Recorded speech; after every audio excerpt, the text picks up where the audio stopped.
宜兰的福山石门园、高雄寿山动物园、甲龙虎塔，今仔日同款接到一个恐吓批，同款是要放炸弹伫遐，管理单位随甲民众疏开。目前刑事局也当咧追查，认定是一个台湾读册一个姓张的中国学生，这嫌疑是上界大。目前伊人离开台湾2年多，这段期间寄200多封恐吓批到台湾的各单位。立委也伫咧积极讲，咱的法务部无法度处理，也根本无法度阻止。行政署表示讲，已经转予中国的公安，爱引起追查。咱国内也爱想办法，看要安怎甲这款境外恐吓批炸落来。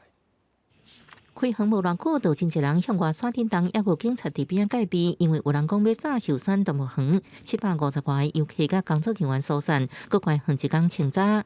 你们今天是原本要进来看，我们已经都买票完了，非常的要不得，也妨碍社会的这个公共秩序。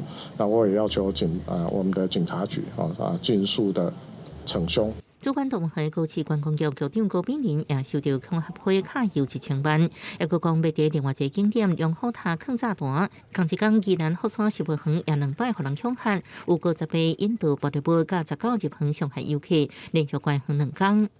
开园是9点，是哦，对，9点之前我们就收到讯息了。警方详细敲吹无发现异状，台中的国立自然科学博物馆17闭馆了后，也接到恐吓批。各种学校制作馆顶地甲桃园机场代替各地大众运输系统，政府机关拢被威胁过。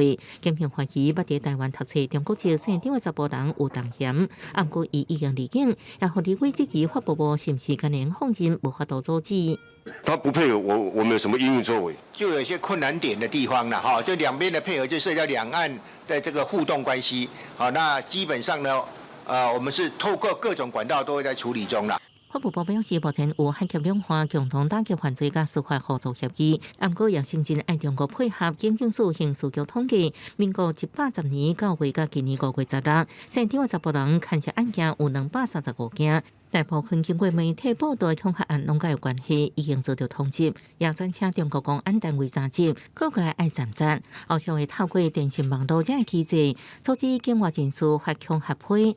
记者综合报道。